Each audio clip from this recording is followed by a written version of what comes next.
What is up, Honey Badger Nation, man? Thank you guys for tuning in to episode 64 of One Big Fire. And we've got a massive fire in the house today, the one and only Queen V. So thankful for you to be able to jump in and hang out with us for a little bit as we're preparing for Agent to CEO in Cleveland next week. And it's going to be just fantastic to have you back in the room. You joined us a couple of years ago. I think it was the first year we brought it to Cleveland. You were there with us, and it was really magical how that day and that those 2 days and that event unfolded. Thanks to obviously the boys here and you in the room, and excited to have you back with us again next week. Honored to be here. Excited. I never thought I would say I'd be so excited to go to Cleveland, but anytime it has anything to do with you guys, I'm in. And I remember going to Cleveland. I'm like, what am I doing in Cleveland? And you guys showed me a great time. I loved it. Al, I'm excited to see you. I'm excited to hug you. I'm excited to be around. Well, inspired. Can you hear me?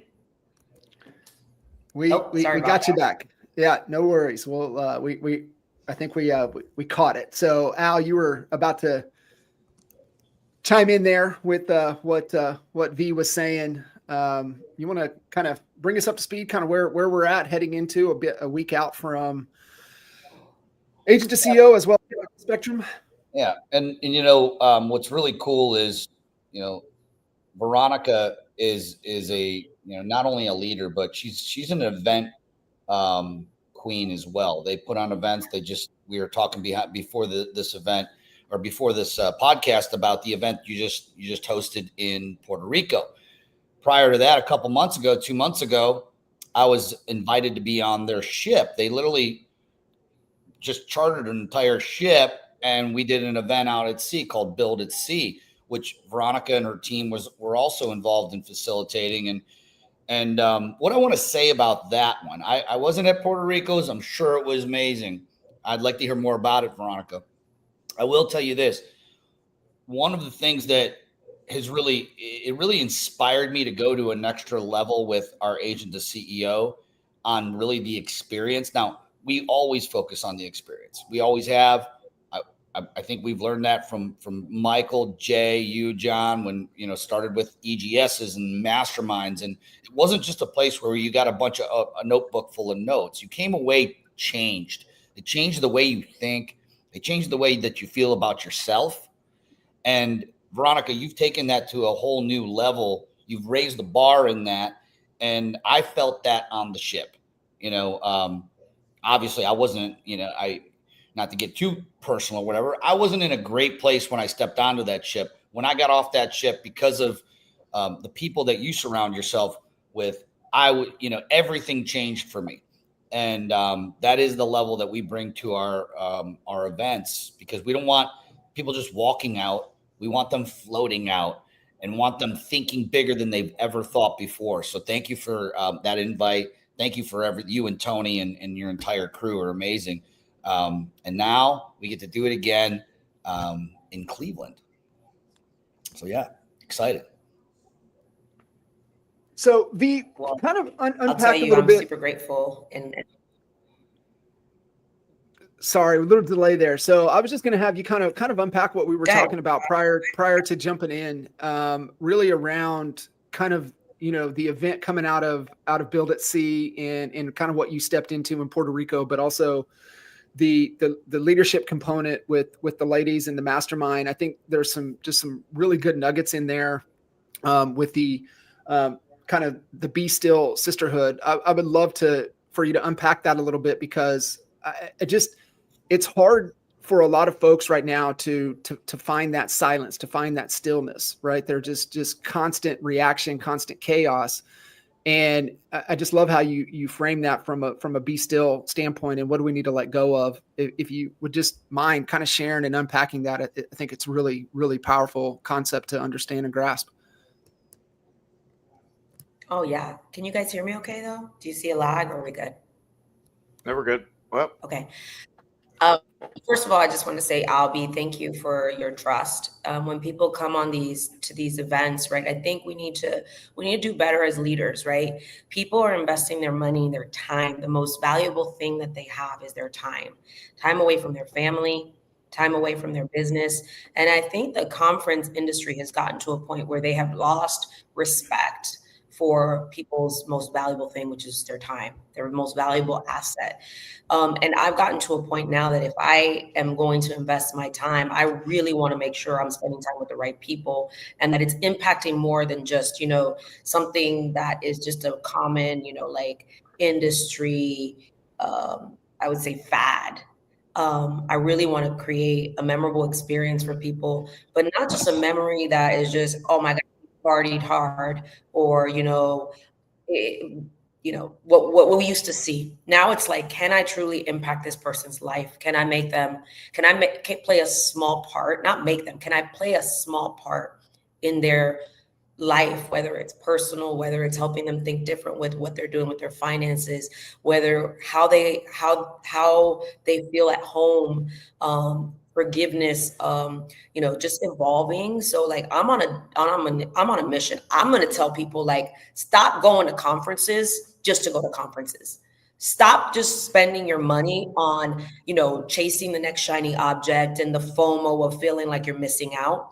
And like now they say addition by subtraction, right? I'm looking at my calendar. What are all the things that I can eliminate that are no longer moving my soul, my business forward? And, Al, when we put together that Build at Sea, one of the things that I knew I wanted to do was be really, really intentional about how it flowed, right? Everything from the morning workout groups, for the morning prayer groups, from the morning meetup groups, from the couples meetups, where it's like, hey, a lot of us work together with our spouses. What are the struggles we go through? I don't want to go to a conference and hear from the person up on stage always talking about how they're just crushing numbers. A lot of people who are crushing numbers, they're ending up divorced. They're ending up, their souls are crushed. And I'm not saying that just because you're doing great in your business that's happening in your life, but some people use business to mask their personal lives. And I've been there. So like where I'm at now, and this is what God put on my heart, is like, what if I could just impact people's lives in a positive manner? Because I know what it is to feel empty. I know what it is to not be honest with myself. And I want to create an environment where we can be more than just business colleagues, that I can truly impact their lives. And Al, when you came in humble, you're someone I look up to. And for you to even trust me and Tony to say, hey, I can't wait to spend time together. And I think one of Tony and I's superpower, at one point I looked at shame as from a place of shame, was that we were always vulnerable when we were struggling. We were always vulnerable when we were going through challenges in our lives. And what I thought at one point was a weakness, I realized was part of my story, to help people know, like, look, I see you and I'm a safe place for you. If you're ever going through something, I'm never going to judge you. I'm here to let you know we're human beings first. So Al, when you reached out to me and said, hey, V, I can't wait to spend some time with you guys. Always, excited to see you and Tony. You guys have always been someone that I look up to, because you've never been afraid to be open and honest about some of the areas you guys have struggled in. Sites. I'll just use an example, like, our marriage, or my son when he went through rehab, like we were always open about those things. And by the way, we've been shunned about that too. But it really has given me, just this belief that if I could just connect with people on a human level, and I could let them know, like, real estate is what we do, but we're humans first, right? And if I could pray for you, or if I can let you know you're not alone, or if I can let you know how we overcame certain things, I hope that I can just make an impact in your life. So this cruise that we did had a layer of business development, infrastructure. Like, we did an implementation lab. We rolled up our sleeves. Let's talk about your database. Let's look at your database. Let's look at your processes. Where are you using AI to scale? How are you using AI to be more human? But what was not expected were the moments where we actually say, hey, by the way, we have a prayer group in the morning, and if you'd like to join us. It started off with maybe 10 people. And the last day, it was nearly half the entire conference attending the prayer group, especially in the light of everything we've got going on in our country, right? We need more prayer. I don't care what you believe in. We need more prayer. We need more connection. And we need to know that we have community, regardless of what our differences are and whatever we might be going through personally. You have community you can lean on. So, and Al, you walking in and being open to just connect with us at that level, that's real leadership. Because people look at you, you've made it, you've built one of the largest organizations, you are that person that we look up to, but you also are humble enough to say, like, I'm here with you in community, and I too need to grow in certain areas of my life. And that's what, to me, true leadership is. And from there, it's just, this year I made it a point that the experiences that I would create would be more deeper connection, more true stories, and less about shoving success down people's throat if they're broken inside. So that is important to me. I don't know if you guys can hear me. I hope that it's not lagging. But I just want you guys to know, like, that is where I stand. And I know what it is to be number one in the world, but I also know what it is to be number one, but yet broken, because I was masking my success. I was masking my pain and success. But if I can help people have a beautiful balance where you could still be the overachiever, but like Abel, who was on that ship, says, hey man, I document every morning when I take my kids to school. He has triplets. If you don't know Abel Gilbert, you need to know him. He has triplets. But it started off where the kids, because he has got triplets, would fight about who was shotgun in the morning. And because he couldn't keep up, he started documenting who was riding shotgun, right? And then it started, he realized these are memories. These are memories for me and my kids. These are memories that I'm documenting. And guess what? I won't start my day without my prayer, without my morning goal session with my wife, and without documenting and celebrating that I take my kids to school every morning. What are the little things that we could do, right? And from him sharing that story, and Nick Krem coming on and teaching us how to use AI to become more human and to find who we really are. And people wrote their life anthem as a result to learning how to tell themselves, a little bit more positive things to themselves. And some of you guys are using AI just for automation or to really scale your business, but using it as our gratitude song, that when we wake up in the morning, we have a song playing in our mind to remind us that we were meant to do wonderful things in this life, right? And some of us wrote a song to our dying mother who has cancer and dedicated a song to them. Some of us wrote a forgiveness letter to the person who hurt us, and it's a healing. It was healing. And now we have a playlist that those of us who bonded on that ship, we know each other's life mission. We can hold each other accountable now. We can say, hey, how are you doing on this area of your life that you were struggling? Because we were able to write up what I would consider, and Al, you tell me if I'm wrong, some of them were Grammy Award winning worthy songs that I would say I would listen to that as a playlist.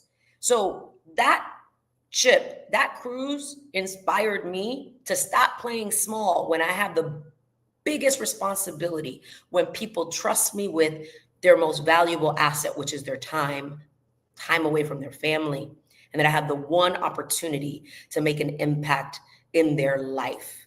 And that is what Be Still, Sis, also where that came from. And that is something sacred. We locked ourselves in a room for 3 days and just got real honest about where we're playing small in life, in our families, in our faith, and in our business, and who we surround ourselves with. What are the toxic things that we allow in our mind that are infecting our businesses, infecting our relationships, infecting our families, and declaring that we have permission to have accountability in our circle. Yeah. And that's what that's about. Yeah, it is. You're muted, Al. Oh, sorry about that, John. I wish you were on the ship for you can kind of experience this. But the good news is, John, we're going to be duplicating that at Agent to CEO in about a week and 2 days. So and I know, John, you've been really the heartbeat and facilitator of this event for so many years, and I appreciate your flexibility and allowing us to be water, if you will, and kind of like allow it to transform into. So 2 things I wanted to say. First of all, you had mentioned events, big events versus small events. our first experience, at least mine anyway, John, was with the mastermind. The Kinder Reese mastermind was a small event, 3 a year. It was in really cool places. It reminds me a lot of what we're doing with Build a little bit, but just it's definitely a different flow to it from an event standpoint. But the size, the intimacy, the connections that happen, that's not going to happen at an event with 5, 6, 7,000 people at it. It happens with, say, 50 to 100 tops. That's why we stopped selling tickets at 100 for agent to CEO, because we want the room small. We want the room intimate. We want those connections. So I wanted to just ask you guys if you're seeing it. Like, I'm seeing, this feels like a movement. It feels like, I'm not saying pushing people move away from large events. What I am seeing is a lot more smaller, more compact, more intimate events happening. From the regional rallies are a little bit bigger. I wouldn't put that into that category. They're great, but that magic ain't happening like it is at these small, like the small builds, right? Where these relationships, and it's not just a relationship like, hey, I got to know Veronica. Hey, I got to know John J. Kinder, John Kitchens. It's they connect. And the last thing that I want to share was the song thing. So, that was something I had no idea was going to happen, by the way. And nor if you would have even told me that was going to be the outcome, I wouldn't have gotten the whole impact of how deep and connected that made everybody. It wasn't just for me. I made 3 songs on the plane on the way back. I literally listened to them sometimes twice a day. And it still impacts me every single morning. Before the gym, that's what I'm pumping into my brain and my subconscious is what I'm facilitating in my own life 5 years out, where I want it to be and what I want it to look like. Also, what I don't want it to look like. I would have never, even got it if you would have said, hey, we're going to go on the ship. There's going to be lots of good speakers and Nick Krem's going to come up and talk about AI and you're going to walk out with a song or two. Like, until we live this, which we're about to with Agent to CEO, it's not going to have the luster in it. But I'm excited for everybody who's going to be there, to experience that. And what you said, V, was it connected everybody. That was something that I didn't really kind of think about. I mean, of course, I knew we were connected, but the songs, how everyone was sharing their songs, very intimate things, in these songs. It's because it's not just where you want to be in the next 5 years. That we call that the perfect day. We're recoining it. Hopefully Nick Krem doesn't mind. Perfect day was a Frank Kern exercise we've been doing for years. And John and Kinder told me about it a long time ago. But this is 2.0. This is the perfect day, Frank Kern's perfect day on steroids. And it goes beyond where he left off, where he's kind of laid the foundation. This picks up and it's just the sky's the limit on it. So yeah, because perfect day just pulls out core identity, who you are at your core, and just creates a level of awareness. And now once you have that level of awareness, then you have power, right? You have choice. You can do something about it or not. Whereas the power of utilizing AI as kind of that thought partner to help you navigate and pull things out of you faster, to me is the magic, because now that brings it to life, right? And then it puts it into positive reinforcement in the form of music and song, to where now you're hearing the reinforcement. And so important, right? What we hear starts to play the tape recorder in the back of the mind. So being able to fill with, the stuff that's going to serve us instead of, just whatever noise and junk that goes in. But there's obviously, Al, what you were saying, but even with UV, right? So looking back over, all the years and all the events and everything that we've done, we kind of set the stage and a lot of things unfold. Like you said, the prayer groups just became bigger. Like we didn't really intend that to be, but there's a great book. And I pulled it up real quick because I don't know if you remember, but it's called Moments of Impact. And it's about designing and obviously there's some design and some intent. There's some structure. There's like certain people next to certain people, just so you can find differences and where things are in common. So there's a little bit of design, but the magic happens to your point when you can come in and just be vulnerable, right? And you can just be transparent and you can just let that go. And Al, to your point, that doesn't happen in massive rooms. That's where the power of the tribe comes in, when you get the smaller intimate to where you can really connect and build the trust fast versus in those big rooms. And so I'm, obviously Agent to CEO, a little bias, is kind of one of all-time favorite events throughout all the masterminds and even Kitchen Table. But it really is, because it takes them on a journey, like you were talking about, right? From a business standpoint, it takes them on a flow and a journey. And that's why we end with leadership. And that's why we end with self-leadership, because I just don't believe you can coach and lead another human until you can lead yourself first. And first rule of leadership is lead by example, and, be the example. And that's, I'm really excited for what we have in store and for next week. Yeah, I think it's important what you just mentioned about, sometimes you don't know the whole structure, or you have a plan and the plan kind of shifts, right? These ladies actually who I invited to this personal, intimate setting, actually, it was put on my heart while I was in Italy.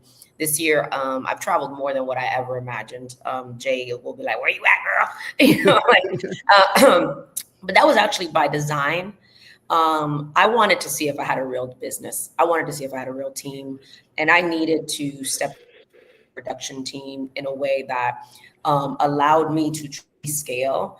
I'm conflicted with the team situation sometimes, because I'm at a point where I love the platform that we have at EXP, and I could spend all my time, right, just doing that. And I could say, that's it, I'm sunsetting the team, right? That could be, that's it. And there's no ego in that, but I feel like God is saying I'm not done yet with that, but it needs to look different. And this year I put my team to the test. Even after having ran a team and it nearly imploding a few years back, thinking I had the right formula, and I outsourced the heart too soon. And I went too deep into systems that forgot about the soul of the team and the soul, the essence of who we are. And I had to go back, and come back in and, make sure the vision was clear. But this year I have a remarkable, I'm just so excited about the future of this team and what I've been able to, what I would say, the proof of concept, right? I don't need to be in the weeds every day, but I can still cast the vision, and I can lead great leaders in place, and I can groom those leaders up. And as long as they know the overall vision, they can be a part of it. So this year I traveled a lot for a lot of different reasons. And my team is more profitable this year. We've been number one, Jay, as much as we try to avoid it, it just keeps on happening. Number one, 6 months in a row in the state of Florida for EXP, and probably trending about 9 out of the 9 months, 7 of the 9 months. So right now leading number one in the state. And it is because the vision is clear. It is because I have very good leaders that I'm coaching up, I'm helping lead. And I've put people together intentionally, John, even though it didn't make sense to them. I said, you guys are going to have to figure it out. You're going to have to learn to work together. It's not meant for you guys to always have the same, leadership style. You have to mesh, and we've got to put this community together. And in business, I've done it. And in this group this weekend that I brought together, in my mind, when God put them on my heart, I was like, they don't make sense. Some of them don't know each other. And I was being very obedient and saying, but it's meant, this is what it's meant to be. I brought a group of women together. I said, here's what's going to happen. I'm going to bring you guys together. Some of you guys are going to fall off.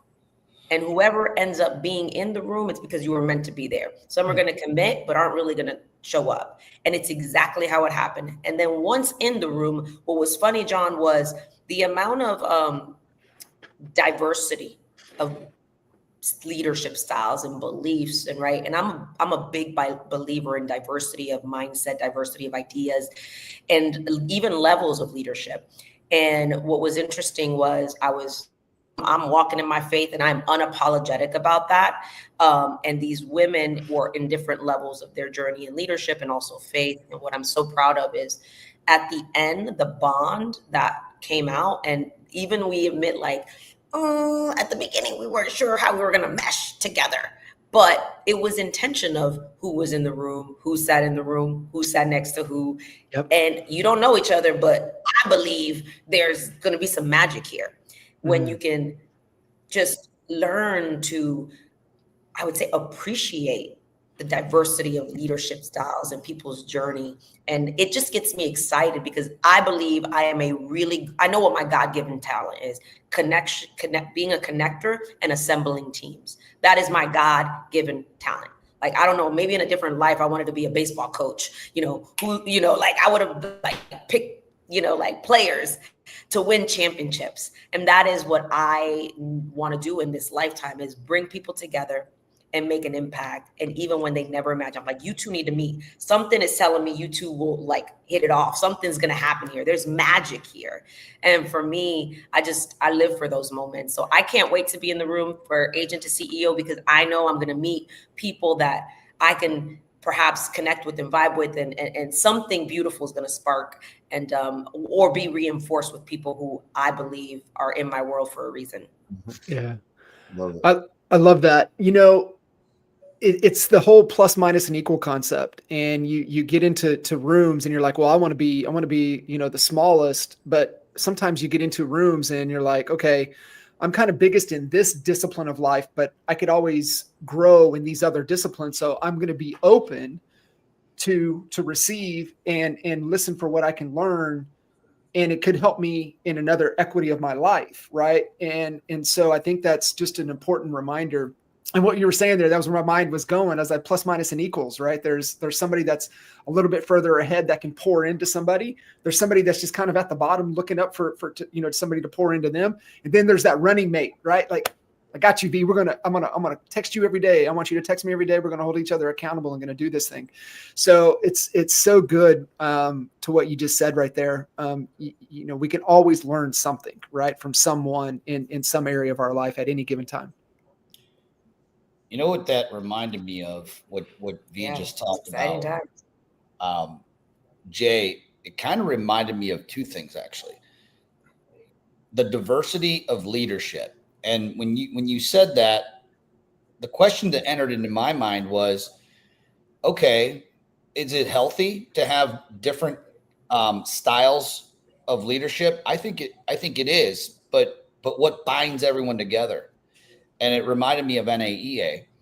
And man, when I used to just come visit you guys as kind of like a client, but more when I became one of your coaches.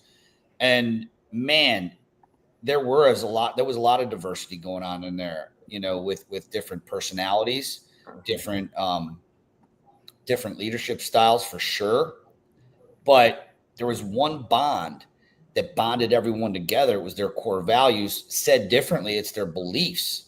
And you had mentioned faith. And when you can I think that you can have all the diversity you want, but if you don't have an agreement on a set of beliefs that are non-negotiable, you're going to have a train wreck on your hands, especially with the diversity of different, personalities, right?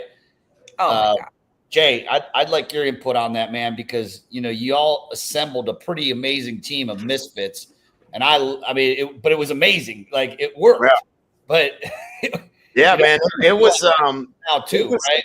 Yeah, it was very choreographed and very intentional. Almost to the point that I didn't even really understand that it was going to work how it worked. Right. Like we just got so good at hiring the wrong people that we got really good at hiring the right people. Yes.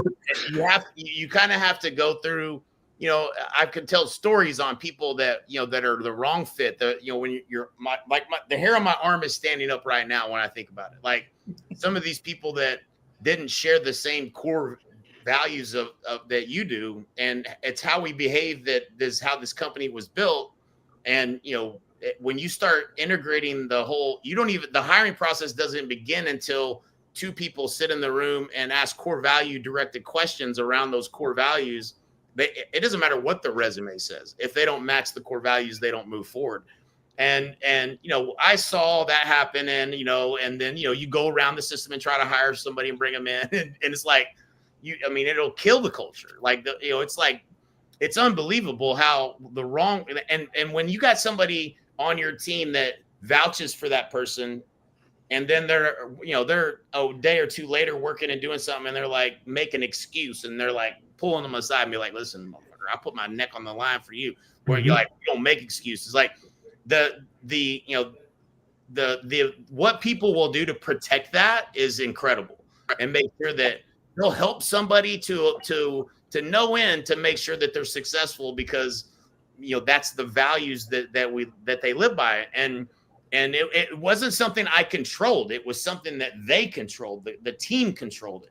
And it was fascinating to me. And y'all have heard this story before, but Mike and I both, Megan, who was running everything, and she was, at the point of contact for me and Mike, it was me and Mike co-CEO, which we eventually, split, divide and conquer. But Megan was our direct person, and she led everyone else, and she was the main leader. And all these things I've been saying to Megan for years and years and years, and and then she quit, right? And there was a whole leadership lesson and all that. But the thing that was fascinating is we called Clay Mask, our mentor, and we're like, what do we do? And he's like, you got to meet with all of them. And we're like, oh, we got to meet with all of them. Like, we were scared to do it because Mike and I were out in the field doing things. I didn't even know everybody's name. And I sat down, I started sitting in those meetings with each individual person, and they were all saying the shit I say all the time. And I was like, this is unbelievable. They literally had been being led by Megan, who was led by us, and she was leading them the same way we led her. And it was such a great evidence of leadership, and the absence of, when someone leaves and they leave a place better than what when they got there. That was what we were experiencing. Was like, she's literally been leading people as good as they could possibly be led, lead to the core values. And it was fascinating to see. And it was like, we all knew each other, and we didn't, but it was something I was scared of, but then it was probably the best example of a great leader that I had ever seen at the time. And so, but that culture was real, man. I mean, we fought for each one of the words on each one of those core values on those posters on the wall, and we lived them day and night. And that was who we were. And there wasn't anybody that was allowed in that didn't have them. And even to the point, like one of ours was get shit done, right? Just get shit done. Like, we don't want to make no excuses, 100-0, get shit done. And then we would go in and be like, should it be get stuff done? No, maybe shit's not the right word. No, motherfucker, it's get shit done. Like, if you're going to be offended by us saying get shit done, then you probably ain't going to fit in around here. Like, and that was true. It was true. You weren't going to make it by that. It was just a word, right? And so it was fascinating. It was really, it was a work of art when I look back and think about it. And when you're in it, it's amazing. It feels so good to be around people that behave the same way, and are willing to go, go the extra mile, make, add value, make a difference, always making the right decision, do the right thing. You try to integrate these things into your life, and you try to teach it to your kids. But when you got a work family that vibes like that, man, it is a noticeable thing. And we learned all this by going to Infusionsoft and Clay Mask, and we watched a company bigger than us build that culture that they had, and we learned from that, and we went and built it because of that. But it's not something you see in every company you walk through the doors, that's for sure. I think that's what I when I think of the honey badgers, right? And I think of those who are like the real die hard honey badger ambassadors. Like Jay and I always kind of just talk about, he's like, dude, that's such a honey badger move. Like it's just, again, you just know what it means to be a honey badger. And I think we're just scrappy, we're just like just willing to do whatever it takes, right? And I think that DNA is very similar to when you're building a team, or you're building a mission, or you're building a movement. You just know who has that DNA. And there are people who say they are a honey badger, and then there's others who they embody being a honey badger. And I think you guys have just done a great job. And I think even like people that are again, building teams, right? If you can just build something with that type of mission and you just that DNA that people just embody it. And I think my team that I'm super proud of is like, I have some core leaders that they live and breathe the big team, like they're like 13, 14, 15 years in with me, 6 years in with me, 8 years. And I'm like, why do you stay? And I'll ask those questions. I'm like, like, tell me. And they're like, pero like, we're Fig Team for life, like we really, and then the acronym of it, right? People are like, sometimes like, it's just Figueroa short. Like, no, there is actually a meaning to it. It's like family, inspiration, and growth. Like, how are we impacting you? And what are we doing to inspire each other to keep on going and growing? And I mean, like, we have people who have, stop drinking. We have people who have, like, finally got out of their, BS excuses and like they're growing and they're finally reading books. They're finally like, accepting that there is an evolution of who we're supposed to be as leaders, and from who they became to who they are today. I'm like, that's what we represent. Yeah.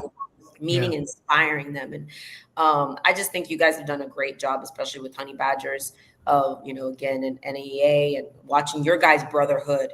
The bond that you guys have is a prime example of at least what I know I want. Like, who's my running mate?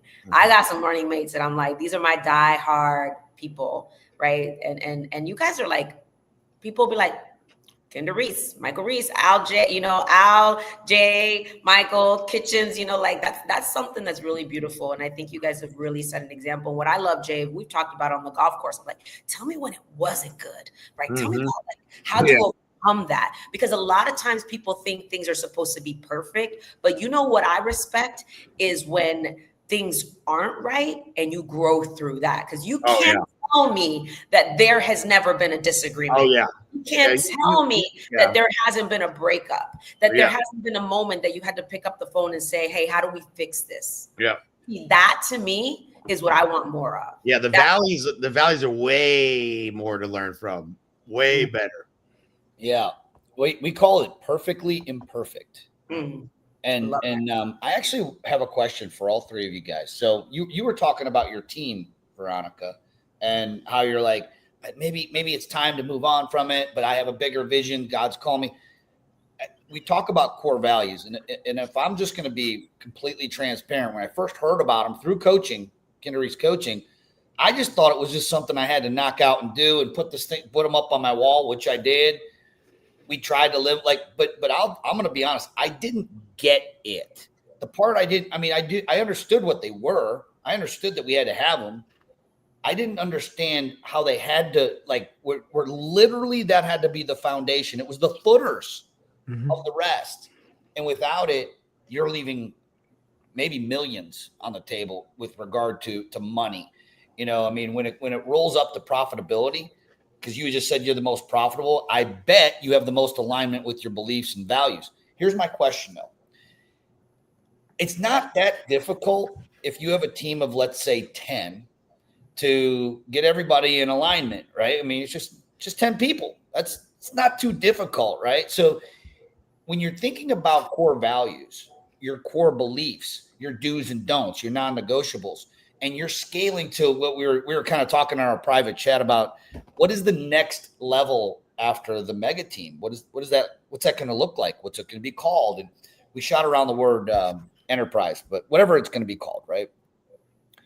What happens when you have 100 people on your team, 200 people on your team, 300? We have 14,000 people in our Honey Badger Nation family in the Facebook group, and we struggle.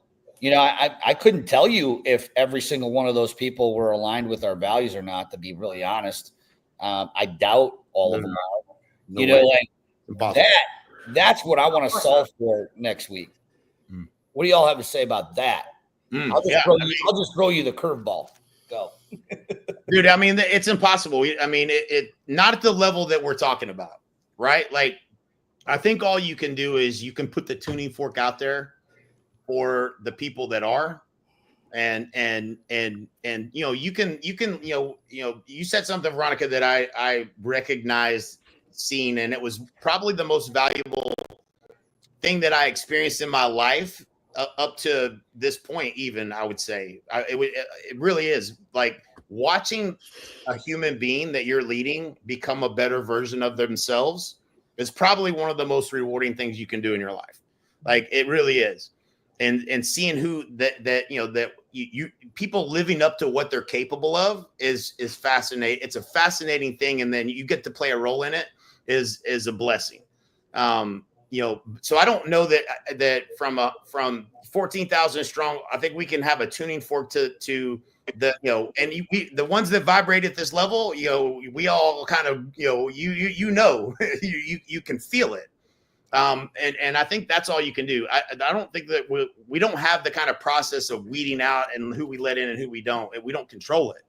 And so there's certainly going to be people that are not all of the same core values, but I think all you can do is you can speak put the signal out, that's all you can really do.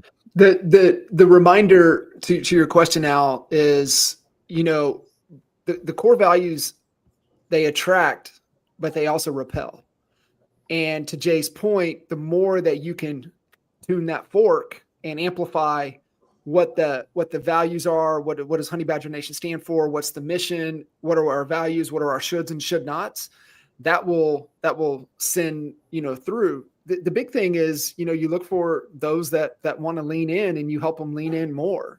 And that's where the leaders creating leaders, that was one of our values at NAEA as well. So you're just pouring into them. But the reminder is that you want it to repel the people as well. And that's why fewer core values is better. But the rule of thumb is that people have to be more than 50%. So if you have 5 core values, they have to match 3. Non-negotiable, they have to match. They don't have to match the other 2, but there's 3 that they will die on the sword with you with. And that's really what you're looking for. But when you get to that big, you're definitely not going to have all alignment. At 10, you can probably get, if you have 5 core values, you can probably get 10 people that have all the same 5 core values. But you get to like V size, you get to, where Kyle's at, you get to, the bigger organizations, man, you want to tune that fork out there as much as you can. And then you got your ride or diers, right? Like V was talking about, and they're going to continue to press that message as well. And you'll repel, and that's what you want to do. All right, I'm going on Amazon and get me a tuning fork. Well, listen, I live this every day with my team, and again, even people are like, how do you run your team and you're not physically there every single day? But they feel my heart. They know the vision. Every Monday, no matter where I'm at, I host my morning huddle, mindset, motivational Mondays. I do not waver. That has to happen. And in light of everything that's going on right now, and we've been kicking off our morning Monday huddle for about a couple months with prayer. And, we had someone the other day say like, kind of makes me feel uncomfortable. And I said, I respect that. And, let's talk through that. And especially this week when everything obviously was going on in the world, I had more people reach out to me and say, thank you for not wavering and for, being the way I am when it comes to being open and honest and vulnerable as a leader. And, I think it's Jay, you said, right, it's impossible, right, to get everybody to be, aligned with our core values. But, I think what's important is if you could just be true to who we are, like what this mission stands for, like people are they're going to armor up, they're going to rally for you, and they're going to make it stronger. And it's true. People will either feel uncomfortable. They're like, I'm out, but that's okay because you're so principle based and you're so clear. And by the way, companies and teams and visions, they go through seasons, right? Like Jay says, the valleys, right? And it's okay right now in this moment to say, hey, we're reigniting this fire. We are so excited. Who are the honey badgers we don't know about? Like, who do we need to celebrate? Like, who do we need to connect with? Where's the next wave of leaders? Like right now, I'll tell you what I'm on a mission on. And I've said it loud. When I got these ladies together, I was like, I am no longer the leader that wants to lead from the front of the room and be the one on stage and the one celebrated. It actually like kind of irks my my soul right now. I now know I'm following my mission to be in the back of the room and bring talent to the front of the room. I'm no longer just Veronica Figueroa. I know I'm a platform to discover leaders. I'm a platform to help shine the light on leaders. So I need to go out there and find those leaders and understand their story and celebrate them and help them scale if they have or an idea inside of them that they don't even know how to execute on. And then from there, I'm gonna help them. That is my God-given talent right now. So like, but I'm getting louder and louder and louder about that. How am I doing it? Guess what? Interviewing more women, highlighting more leaders. So like, that's my mission statement right now.